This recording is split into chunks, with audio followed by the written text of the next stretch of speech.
뉴욕 증시가 목요일장을 강세로 마감한 가운데 과연 국내 증시에는 어떤 영향을 줄 수 있을까요? 사실 어제 국내 증시 좀 장중에 힘들었습니다. 아무래도 반도체주가 휘청했기 때문이 아닐까 싶은데 간밤 엔비디아 또 다른 반도체주가 많이 오른 만큼 그 훈풍이 과연 국내 증시로 이어질지 지켜봐야겠죠. 네, 제발 훈풍이 이어들었으면 좋겠습니다. 사실 전거래일 국내 증시 반도체주들 이 모건 스탠리와 무슨 악연강이 있는 건지 휘청했습니다. 코스피 같은 경우에 코스피 내에서 특히나 SK하이닉스가 장중에 11%까지 급락세를 보였던 그런 부분도 좀 참고해 주셔야 될 것 같은데요. 앞으로 뭐 HBM 공급 우려라든지 이런 부분 계속해서 노이즈가 있는 만큼 체크해 보셔야 될 필요성이 있어 보입니다.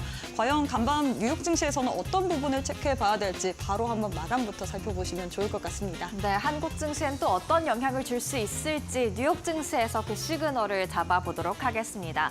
일단 3대 주요 지수 일제히 강세로 마감을 했습니다. 다우 지수가 종가 기준 처음으로 42,000선을 돌파했고요. 나스닥 지수도 2% 넘게 오르면서 18,000선 위로 다시금 올라왔습니다. S&P 500 지수도 1%대의 상승률을 기록을 하면서 종가 기준 5,700선을 다시 한번 웃도는 모습들을 나타냈는데요. 미국의 금리 인하 0.5%포인트 인하인 B컷이 하루 뒤늦게 뉴욕 증시에 반영되는 모습을 확인을 할 수가 있었습니다. 그렇다면 히트맵을 통해서 이날의 전체적인 분위기도 한번 확인을 해보도록 하겠습니다. M7 종목들이 대체로 다 상승 마감을 했는데요. 애플도 시가총액 1위 기업답게 오름세를 보였고요. 그리고 마이크로소프트도 1%대의 상승률을 기록을 했습니다. 반도체 대장주인 엔비디아도 3%대의 상승률을 기록을 했습니다. 기타 다른 반도체주도 일제히 다 상승하는 모습들을 나타냈는데요. 반도체주의 강세가 국내 증시로 이어질지 한번 체크를 해볼 필요가 있을 것 같습니다. 어드밴스드 마이크로 디바이시스 AMD 함께 보고 계신데요. 5.7% 강세를 보이기도 했습니다. 그렇다면 다른 M7 종목들도 대체로 오른 가운데 특히 또 테슬라를 확인을 해보지 않을 수가 없을 것 같은데요. 테슬라 밤 사이에 7% 이상의 강세를 보였습니다. 지금 기준금리가 인하되면서 자동차 대출금리, 기타 다른 금리도 함께 내리지 않을까, 그렇다면 자동차 구매 수요가 더 많아지지 않을까라는 기대감에 테슬라가 유독 돋보인 하루가 된 것 같습니다. 이렇게 M7 종목들 확인을 해봤는데요. 금리 인하 수혜주는 또 어떻게 움직였는지도 확인을 해봐야 될 것 같습니다. 금리 인하 수혜주로는 대표적으로 주택 관련주 먼저 꼽아볼 수가 있을 것 같습니다. 레나가 지금 대표적인 미국의 주택 관련주로 꼽히고 있는데 2%대 상승률을 고르고 있고요. DR 홀튼도 또 많이 보셨던 종목들이죠. 일제히 함께 오르는 모습들이었습니다. 또 은행주도 금리 인하를 반겼는데요. JP모건이나 다른 대형주도 대체로 다 오름세를 보연 가운데 특히 지역은행주, 작은 은행주들의 상승률이 조금 더 컸다는 것을 알 수도 있을 것 같습니다. 또한 경기 민감주도 한번 살펴봐야 될 것 같습니다. 기준금리가 인하되면 투자도 많아지고 소비도 또 강해질 수가 있고 그렇기 때문에 경기가 다시 활기를 되찾을 수가 있겠는데요. 캐터필러 중장비 제조업체입니다. 투자가 활발해지면 이 캐터필러가 생산해내는 중장비도 많이 쓰이기 마련이죠. 그래서 대표적인 글로벌 경기 가늠자로 불리는데 캐터필러 밤 사이에 5% 이상의 상승률을 기록했습니다. 그렇다면 S&P 500 지수 과연 여기서 더 갈지 궁금하시죠? 저도 궁금해서 찾아봤는데요. S&P 500 지수에 대해 긍정적으로 보는 곳들이 있었습니다. 그리고 그 중에서 한 곳이 지금 6,100포인트까지 전망을 하고 있다라는 이야기들이 들려오고 있는데요. 지금 4분기에도 계속해서 기준금리가 인하될 것으로 보여지기 때문에 이런 훈풍을 받으면 6,100포인트까지도 쉽게 볼 수 있다라는 겁니다. 다만 이 6,100포인트는요. 월가 내에서도 가장 높은 목표치가 되겠습니다. 따라서 이 부분을 좀 기대는 하시되 너무 당연하게 바라보기는 어려울 것 같다라는 생각이 듭니다.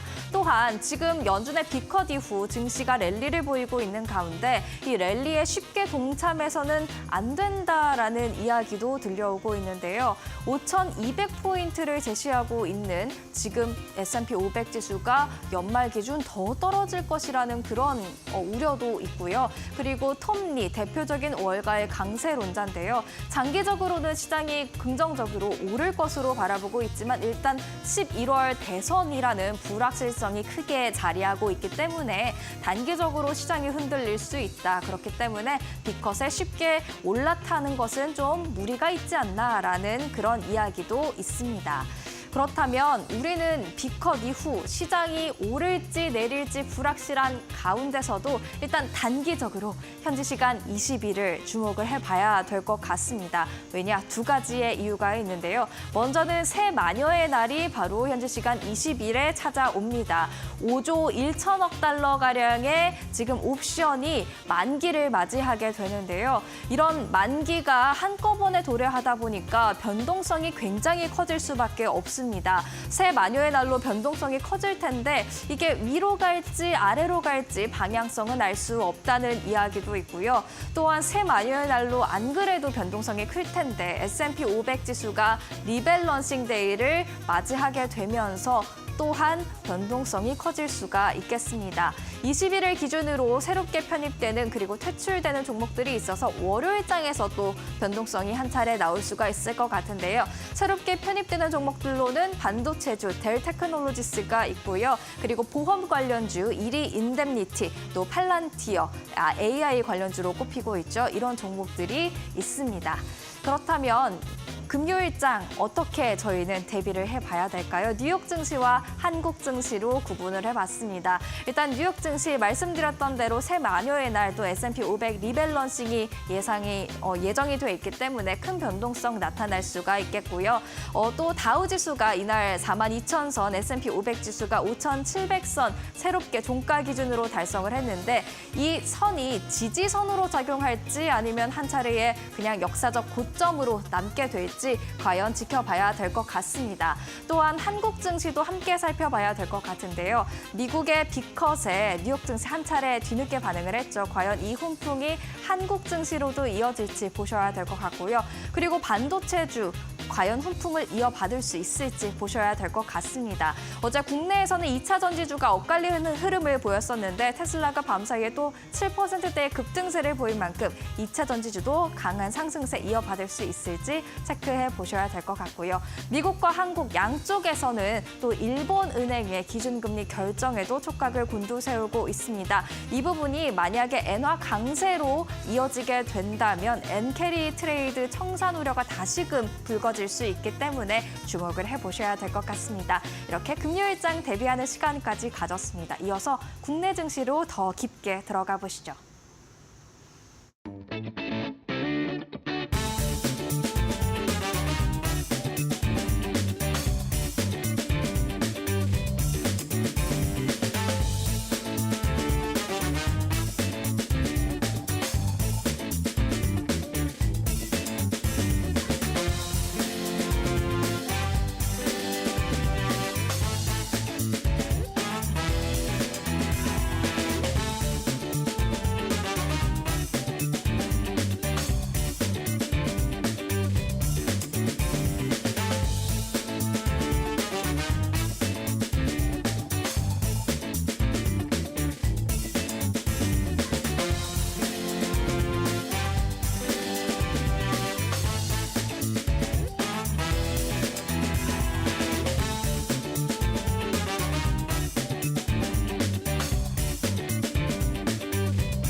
네, 이번 주 국내 증시는 이 거래일밖에 개장하지 않음에도 불구하고 굉장히 바삐 움직이고 있습니다. 어제장에서는 FOMC 회의를 소화하느라 오늘은 BOJ 통화 정책을 맞닥뜨리고 있죠. 과연 오늘 국내 증시는 어떻게 움직일지 전거래일 국내 증시 흐름으로 한번 지수의 분위기 먼저 체크해 보도록 하겠습니다. 전일 국내 증시 같은 경우에는 전반적으로 보자면 전약, 후 강으로 좀 살펴볼 수가 있을 것 같습니다. 코스피 같은 경우엔 전일 대비 0.21% 상승한 2,580선에서 마감을 했는데요. 이 오전장 중에 1%까지 낙폭을 확대하기도 했습니다. 삼성전자, SK하이닉스가 이 모건 스탠리의 이 투자 의견 그리고 또 매수보다는 매도 쪽으로 이렇게 좀 부정적인 리포트를 내면서 급락세를 보였는데 오후장 들어서 그래도 반등세를 보이면서 강보합권으로 마감을 했고요. 코스닥 같은 경우는 바이오주들의 선전으로 인해서 조금 더 힘을 내줬습니다. 전일 대비 0.86% 상승하면서 739선에서 마감을 했습니다. 우리가 좀 중점적으로 이 지수에서 봐야 될 부분은 수급일 것 같은데요. 특히나 이 외국인이 코스닥 시장에서는 매수세를 보였지만 코스피 시장에서 1조 2천억 원가량 매도세를 보였다라는 부분을 특징적으로 살펴볼 수 있을 것 같습니다.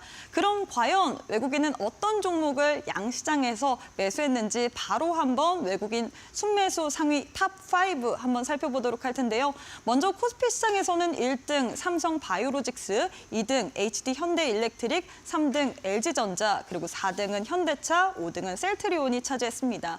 주로 전반적으로 살펴보자면 바이오 업종 그리고 전력기기, 밸류 관련된 이 자동차 관련주를 매수세 보였고요. 코스닥 내에서 매수 1위부터 5위를 살펴보면 알테오젠, 바이넥스, 리가켄바이오, 메디톡스, 샤페론을 뽑아볼 수가 있을 것 같습니다. 주로 코스닥 시장에서는 외국인이 이 바이오 쪽으로 눈을 돌렸다라는 부분이 특징적일 것 같습니다. 기관의 순매수 1위부터 5위까지 탑5도 한번 지켜보도록 할 텐데요. 기관에서는 이 외국인과는 다르게 이 코스피 시장에서 삼성전자, SK하이닉스의 매수세를 보였습니다. 3등은 그래서 1등, 2등 삼성전자, SK하이닉스가 차지했고요. 3등 같은 경우에는 포스코홀딩스, 4등은 셀트리온, 5등은 기아가 차지했습니다.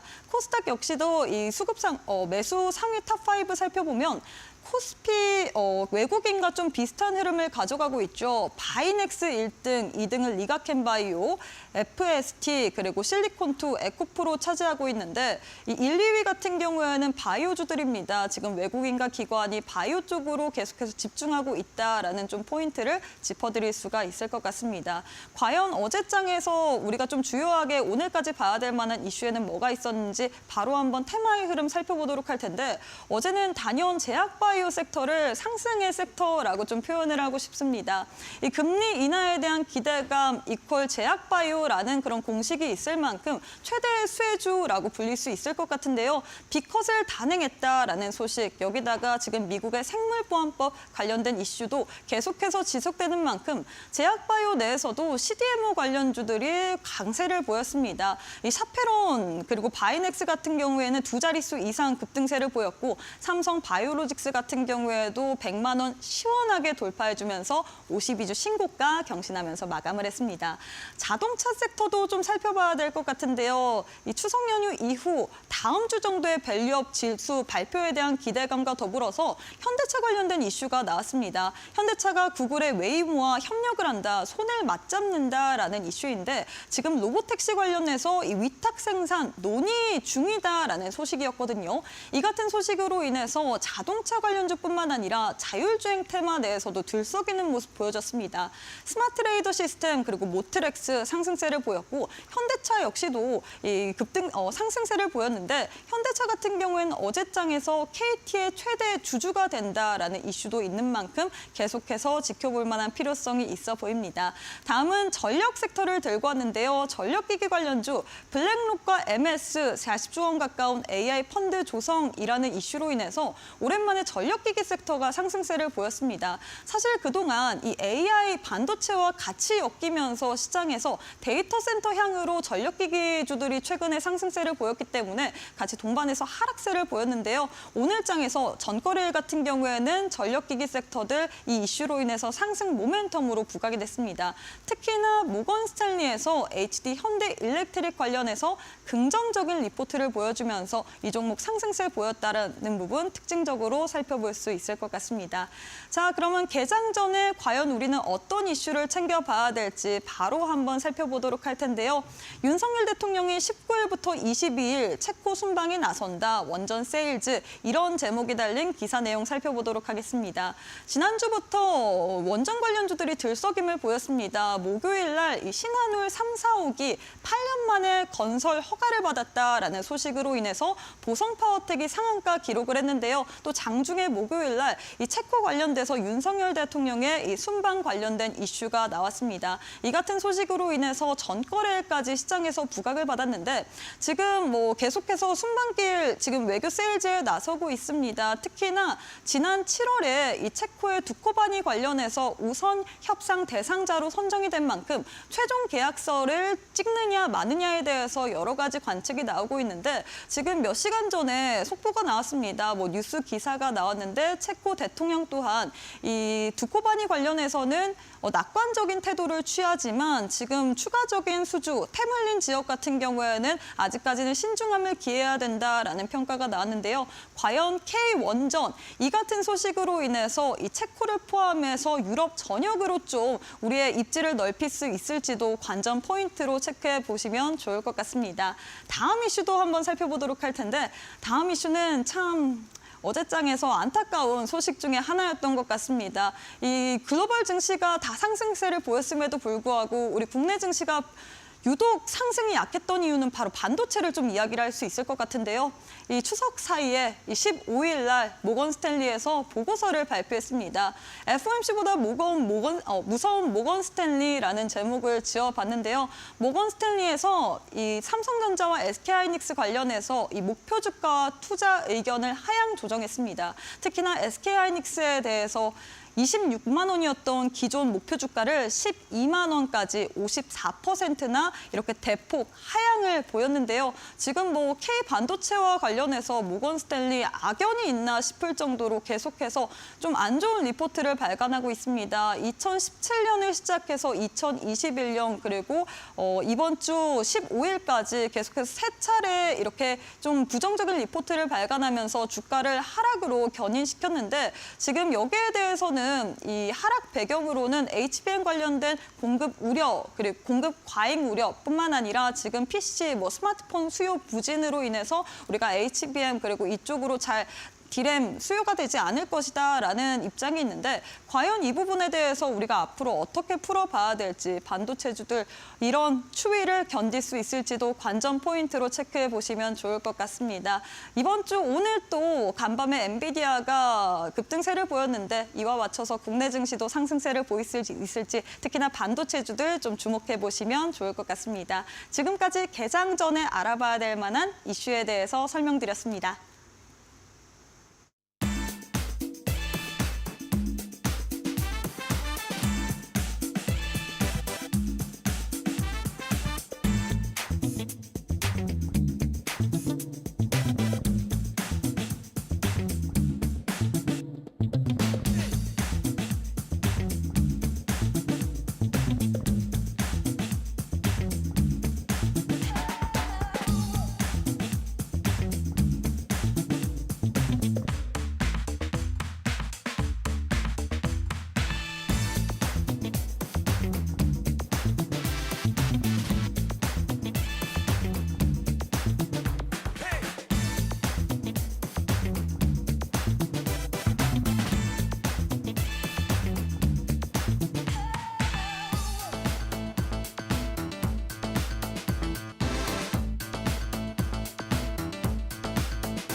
네, 여러분 안녕하십니까. 9월 22일 금요일입니다.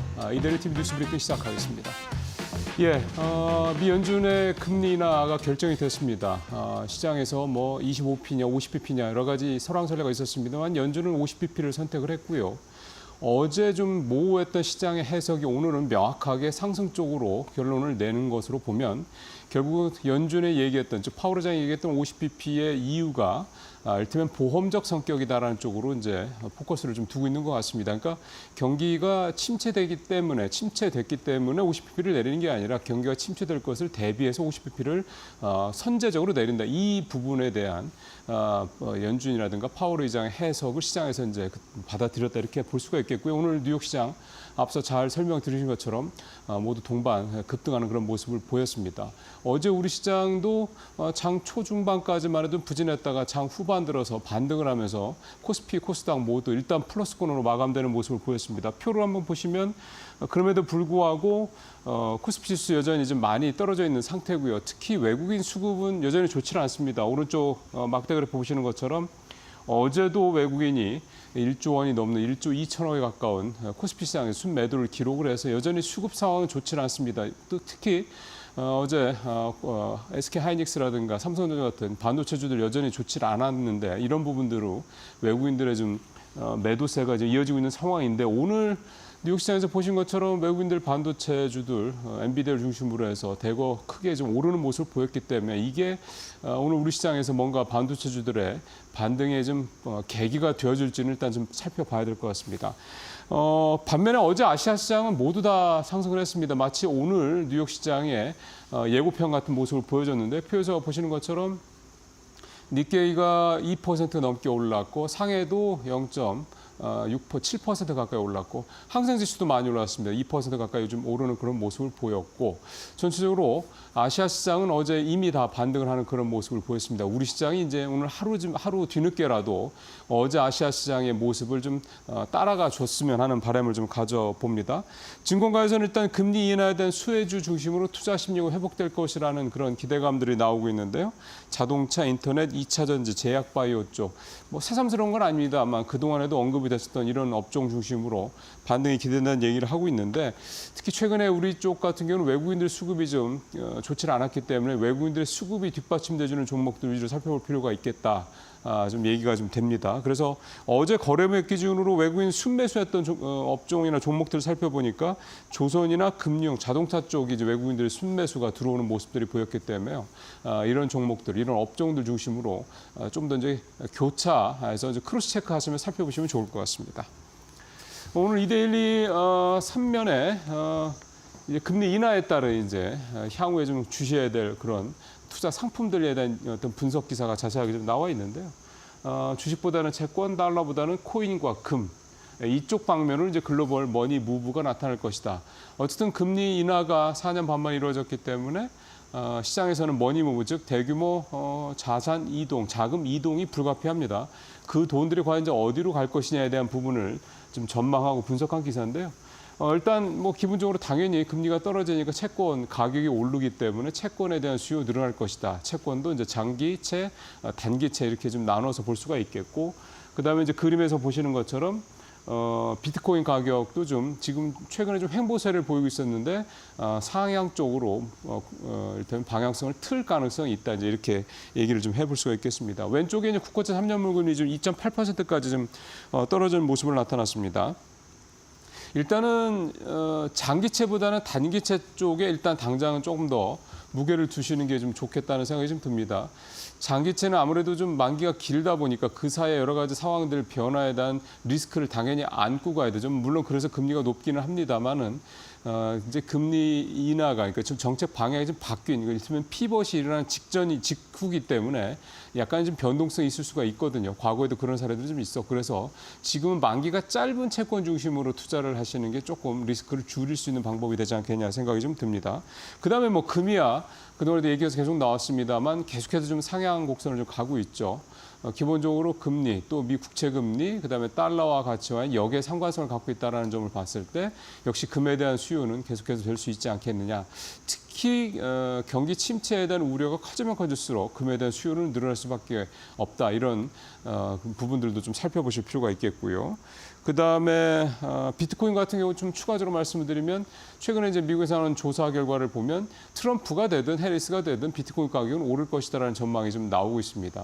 물론 트럼프가 되면 12만 달러까지 올라갈 것이다 뭐 이런 얘기가 나오고 있긴 한데 어쨌든 이 비트코인은 최근에 지금 그래프에서 보셨던 것처럼 횡보세를 보이는 과정이기 때문에 상향적으로 틀 그런 가능성이 높다라는 점도 감안하실 필요가 좀 있겠습니다. 자, 이제 세 번째 얘기를 여전히 또 이제 금리와 관련된 얘기로 가보도록 하겠습니다. 피벗 스타트, 신흥국 상품, 신종 자본증권에 힘주는 증권가. 이제 국내에서 역시 이제 미국의 금리 인하에 따른 어떤 상품들 쪽으로 이제 시장에 자금이 이동할 것이냐 이런 부분들과 관련해서 이제 이런 상품 쪽으로 이제 자금들이 갈 것이다 하면서 미리 이제 준비를 하고 있다는 내용을 담은 기사인데요. 기본적으로 이제 금리가 떨어지게 되면 이제 대형주보다는 중소형주, 그 다음에 선진국보다는 신흥국 쪽에 자금이 좀 물러갈 것이다 이런 기대감들이 늘 있습니다. 그래서 이번에도 신흥국 쪽에 관련된 투자 상품들, 특히 ETF나 이런 ETN 같은 상품들 쪽으로 국내 자산운용사들이 좀 준비를 하고 있다는 이런 기사 내용인데요.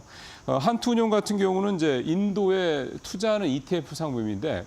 인도에 투자하는 ETF 상품은 좀 뭐 새로운 건 아니죠. 근데 여기에는 패시브형 상품이 아니라 액티브형 상품을 좀 새로 출시를 했습니다. 이게 무슨 얘기냐면 기본적인 패시브형 상품, 그러니까 기초자산에 투자하는 인도의 기초자산에 투자하는 그런 어떤 전체적인 상품 구성에 플러스해서 전체 비중의 30% 정도는 펀드 매니저가 개입을 하는 이게 이제 액티브 상품입니까? 액티브 상품인데 30% 정도 펀드 매니저가 개입을 해서 상품도 좀 조정을 하고 전체 밸런스도 좀 조정을 하는 이런 식의 상품이 나온 겁니다. 이게 소위 말하는 이제 하이브리드형 상품이 될 것 같은데 이런 상품을 출시를 좀 했고요. 그다음에 KB 자산운용도 한투자산운용과 같은 상품. 그러니까 액티브형이 포함된 이런 상품을 좀 내놨습니다. 그다음에 메리츠 증권에서는 멕시코 페소화하고 인도 루피아를 추종하는 그런 ETN 상장 주식 증권 상품도 출시를 했습니다. 그러니까 신흥국 쪽이 이제 미국의 금리 인하가 본격화되면서 이쪽에 좀 다시 자금이 몰려갈 것이다 이런 기대감을 반영한 그런 상품이 되겠고요. 그다음에 이제 앞서도 말씀드렸던 것처럼 아무래도 주식보다는 채권 쪽으로 이제 자금이 갈 가능성이 높다 보니까 이 신종자본증권도 이제 관심이 좀 가고 있습니다. 특히 이제 증권사라든가 은행 같은 데서 발행을 하는 신종자본증권은 일단 리스크가 좀 적죠. 그다음에 금리도 일반 시중 채권보다는 좀 높기 때문에 안정성과 이를테면 그 주가가 뭐 이를테면 수익률이 높은 그런 신종자본증권에 관심을 가질 필요가 있다. 특히 믿을 만한 은행과 증권사가 발행하는 신종자본증권은 관심을 가져봐라. 이제 이렇게 얘기가 좀 나오고 있는 내용입니다. 자, 마지막으로 이제 BOJ 얘기를 좀 해보도록 하겠습니다. 오늘 이제 BOJ가 금리, 그러니까 정책 금리죠, 일본 관련 결정이 좀 나올 텐데요. 물론 금리는 이제 동결할 가능성이 지배적이고요. 그 부분에 대해서는 아직은 뭐 금리를 추가로 인상할 상황은 아니다. 대체적인 이 시각에 좀 의견이 좀 모아지고 있고 최근 이제 엔달러 환율 표를 좀 보시면은요. 엔달러 환율은 지난 7월 이후에 석 달 정도 흐름을 좀 본다 그러면 명확하게 보시는 것처럼 하락세입니다. 엔달러 환율이 하락한다는 건 엔화 가치가 그만큼 오른다 이런 예가 되겠고요. 이제 140엔대 초반까지 좀 내려와 있는 그런 상황이 되고 이제 그만큼 이제 어떻게 보면 미국의 금리 인하를 이제 선제적으로 반영을 했다도 볼 수가 있는 거고요. 그다음에 이제 이 엔화가 계속 강세를 띠게 되다 보면 이제 관심을 갖게 되는 게 당연히 엔캐리 트레이드 청산 문제죠.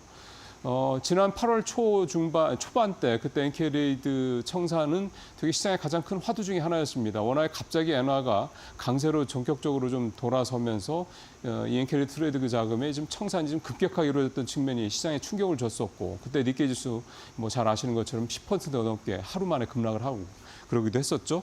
이제 이렇게 시장이 엔캐리드 청산, 그러니까 지금 엔화 가격이 갑자기 강세로 들어섰을 때 충격이 크다라는 걸 이미 한번 학습을 했기 때문에 이번에도 아무리 이제 미국이 금리를 실제로 인하를 하고 미일 간의 금리 차가 줄어들 등등 하더라도 그렇게까지 일본 중앙은행이 금리를 급격하게 또 올려서 엔캐리틀의 청산을 자극할 그럴 필요는 없다는 걸 잘 알고 있습니다. 그래서 어쨌든 엔화 강세 현상은 계속될 거고 다만 지난 8월처럼 그런 식으로 갈 건 아니기 때문에 엔캐리틀 청산 여부 역시 단계적일 가능성이 높다. 그렇다고 그러면 시장에 미칠 충격도 영향도 그만큼 상대적으로 제한될 것이다. 이런 측면을 해석을 해보실 필요가 있을 것 같습니다. 그래서 엔캐리틀 청산 관련된 부분은 분명히 우려할 만한 상황이긴 하지만 그렇다고 해서 한꺼번에 쏟아져서 시장에 큰 충격을 줄 것 같지는 않다. 이런 쪽에 무게를 좀 두시고 시장을 바라보시는 게 좀 도움이 되실 것 같습니다.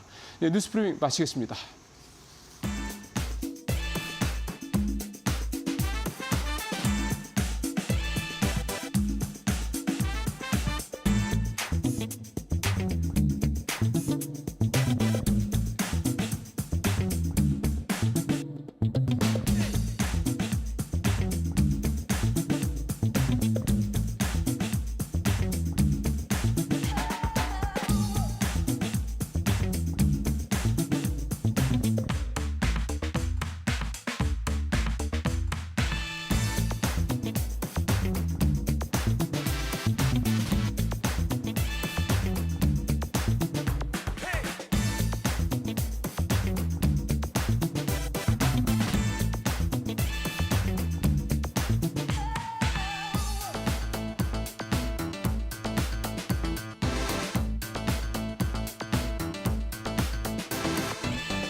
마켓 비하인드로 이어가겠습니다. 어제도 중요했지만 오늘도 중요한 것 같습니다. 과연 오늘은 코스피 지수가 미국의 빅컷 영향을 받을 수 있을까, 훈풍을 이어받을 수 있을까 체크를 해봐야 될 것 같은데요. 체크를 하기 위해서 이영은 IM증권 서울금융센터 이사 나오셨습니다. 안녕하세요. 네, 안녕하십니까.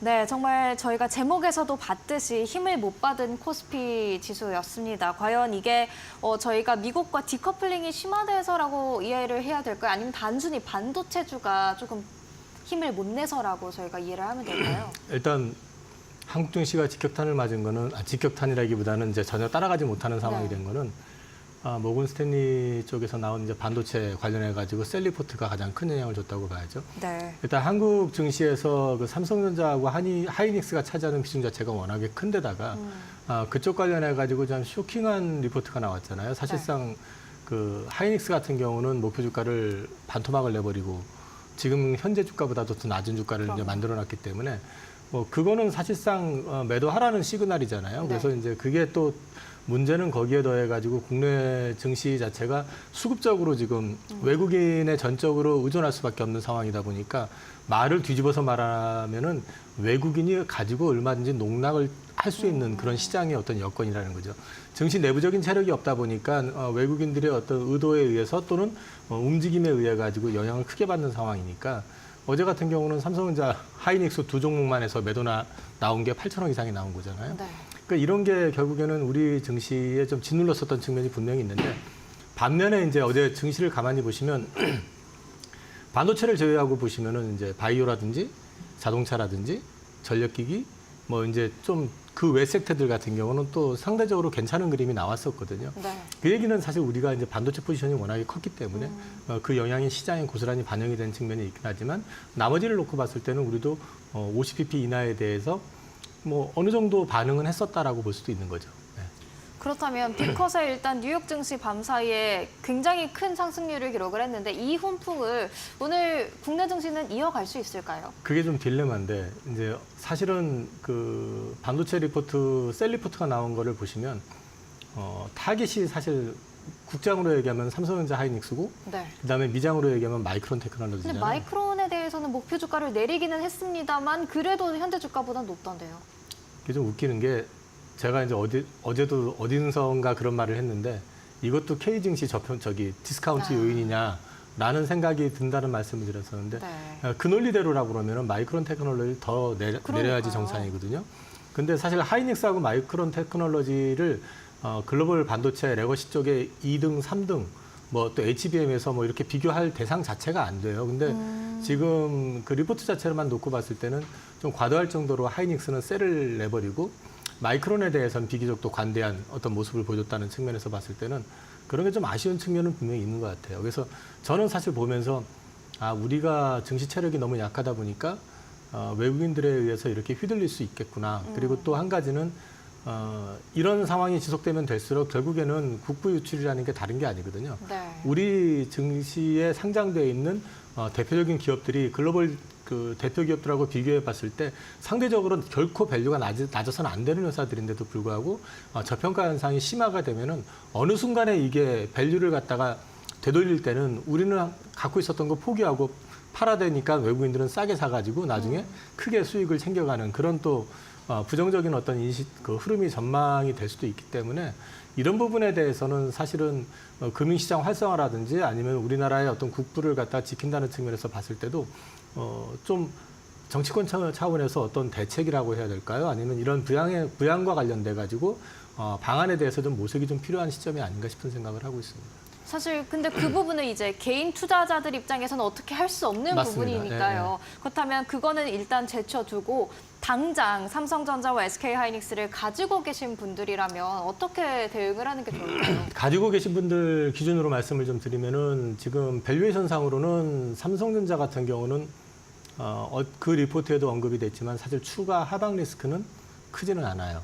그건 이제 현금 흐름이라는 측면에서 봤을 때도 돈이 남아돈다는 건 이상하지만 좀 넉넉한 네. 회사이기 때문에 이제 그게 그 리포트의 어떤 기조로 봤을 때는 반도체가 정점을 지나가지고 꺾이는 그럼 레거시가 다시 약화되는 그림이고 HBM도 이제 정점 도달해가지고 약화되는 그림을 전제로 놓고 봤을 때는 결국은 우리가 과거 반도체 사이클로 봤을 때는 아무래도 이제 자금에 대한 우려가 또 부각이 될 수 있다는 측면. 그럼요. 이런 걸 감안했을 때 봤을 때는 삼성전자의 하방 리스크는 그걸로 봤을 때도 제한적이다 일단은 뭐 꺾이고 안 꺾이고를 떠나가지고.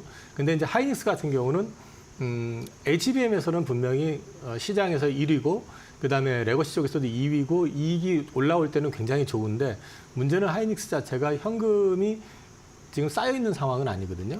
그게 이제 이유가 과거에 그 인텔의 중국에 있었던 그 낸드 사업부 네네. 인수하면서 한 10조 원 정도 돈이 많이. 묶여버리고 경기 악화되고 반도체 꺾여버리고 하면서 적자 크게 나버리고 이러면서 이제 현금이 좀 어려워진 상황이 되다 보니까 HBM 때문에 이익이 돌아서고 좋았다고 하는데 그게 지금 사실 기간적으로 얼마 안 됐잖아요. 그럼요. 그리고 그게 현금을 유보할 정도가 아니라 투자하는 데 다 들어가다 보니까 이 현금적인 여력에서 만약에 꺾여서 어려워진다 그러면 조금 부정적으로 비칠 수도 있거든요. 근데 이거는 사실 앞서도 말씀드렸지만 마이크론 테크놀로지도 마찬가지거든요. 맞습니다. 네, 그런 맥락에서 봤을 때는 그냥 단순히 그 논리로 보면은 삼성전자가 하이닉스보다는 좀 안정성은 높다.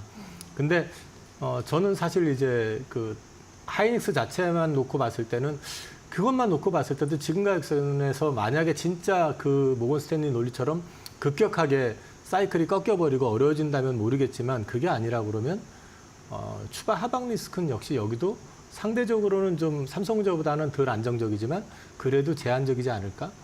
그런 생각은 좀 하고 있거든요. 그래서 갖고 계신 분들 입장에서는 지금 서둘러 판다 이런 걸 고민하는 것보다는 반등을 할 때 이 논리에 좀 고민스러운 게 뭐냐면 3분기 좋은 거 알아요. 네. 4분기도 좋을 것 같아. 근데 내년부터는 좀 어려워질 것 같거든요, 논리가. 그럼 우리 투자하는 입장에서는 3분기 잘 나왔어. 서프라이즈네 하고 흥분할 수가 없는 거예요. 어차피 좋은 거는 예고돼 있는 상황이니까.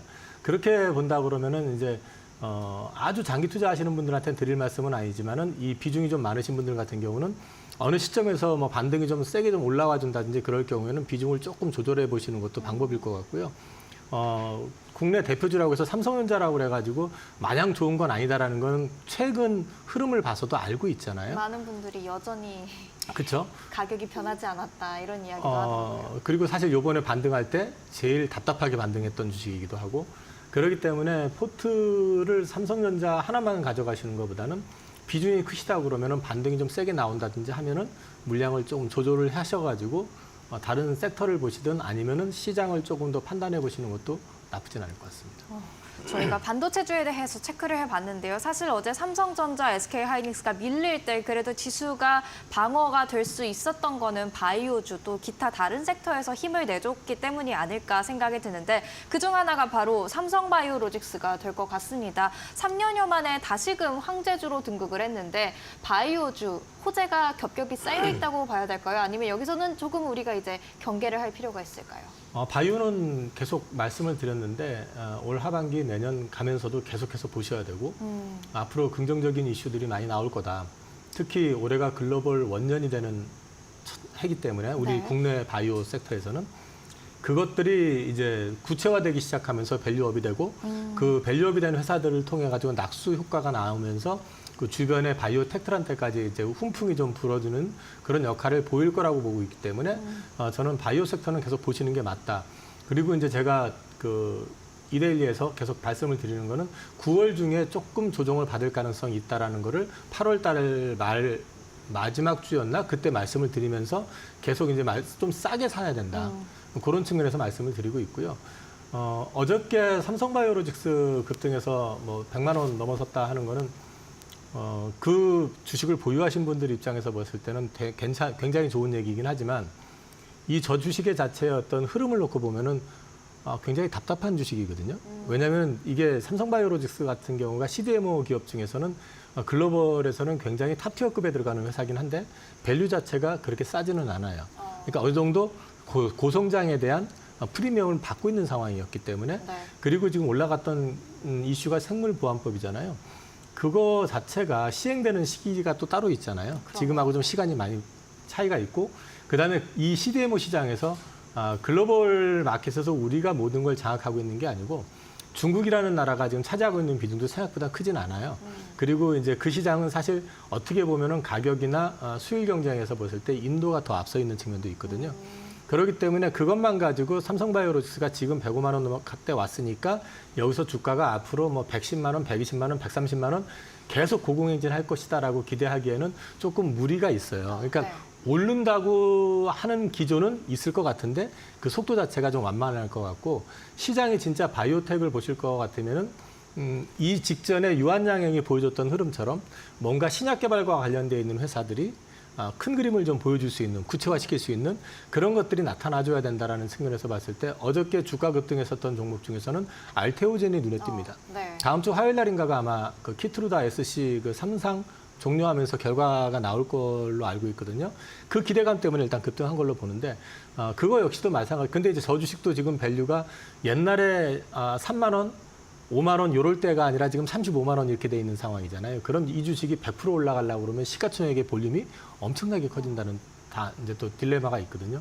그래서 지금 사실 바이오는 계속 순환이 되면서 움직일 가능성이 있는데 이 가운데서 올 하반기 내년 넘어가면서부터 이슈가 계속 네이킹이 될 가능성이 높은 회사들을 집중적으로 이렇게 리스트업을 해놓으시면서 그때그때 보시는 것도 나쁘진 않을 것 같습니다. 그렇다면 지금 언급해 주신 종목 기업들이 대부분 다 대형 기업들이잖아요. 비교적. 그런데 중소형 바이오주에 대해서는 또 어떻게 생각하세요? 중소형 바이오 같은 경우는 낙수 효과를 기대한다고 말씀을 드렸고요. 또 한 가지는 이 가운데서 사실은 어떻게 생각을 해보면 슈퍼스타는 지금 알테오젠보다는 그 밑에서 나올 가능성이 있죠.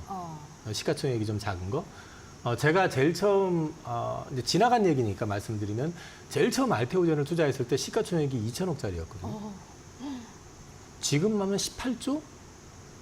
지금 어제 기준으로 1위를 올라섰죠. 네. 이제 그 말씀을 왜 드리냐면은 실제 수익률로 게임으로 들어가게 되면 시가총액이 아주 큰 거보다는 시가총액이 한 3천억에서 1조 안에 들어가는 5천억 안에 들어가는 건 더 이제 그쪽 안에 있는 것들 중에서 슈퍼스타가 나오게 되면 정말 큰 수익이 날 수는 있어요. 네. 그런데 문제는 그쪽은 검증이 덜 돼 있는 회사들이 많다라는 거죠. 그래서 사실은 그 시장은 약간은 투기의 영역일 수도 있고 또 약간은 리스크가 그만큼 크기 때문에 본인이 공부를 진짜 많이 하셔야 되거든요. 네. 누가 좋다 해가지고 사셨다가 낭패 보는 경우들이 그 시가총액 내에 있는 종목들이 되게 많습니다.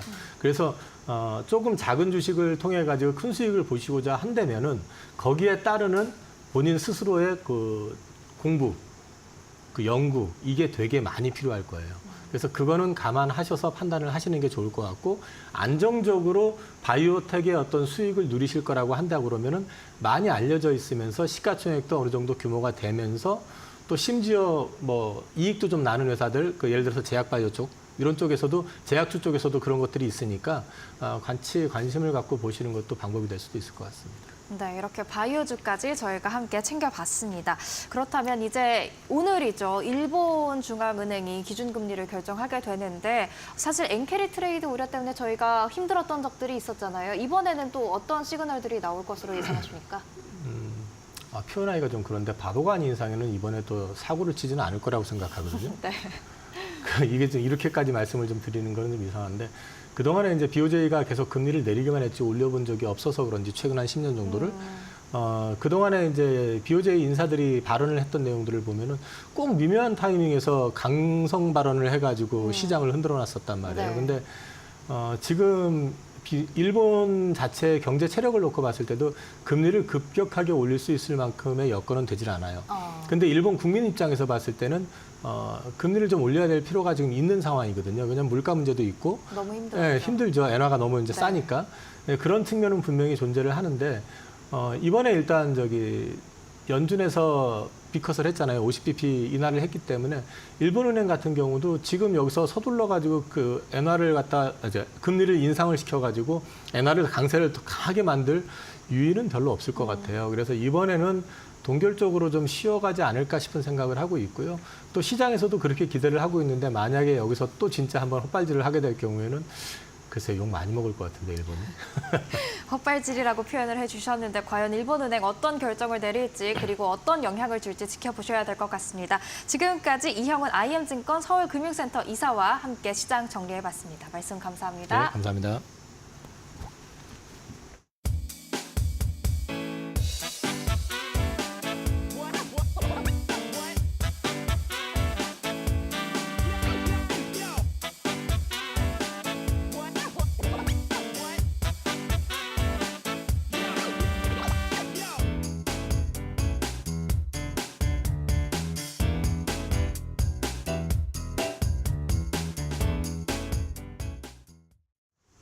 뉴욕 증시 혼풍을 국내 증시가 이어받을 수 있을까요? 파란색은 저희가 다 흡수를 했으니까요. 오늘은 빨간불을 켜기를 바라겠습니다. 네, 그러면 저희는 다음 주 이 시간에 여러분들과 또 함께 해보도록 하겠습니다. 시청해주신 여러분 고맙습니다.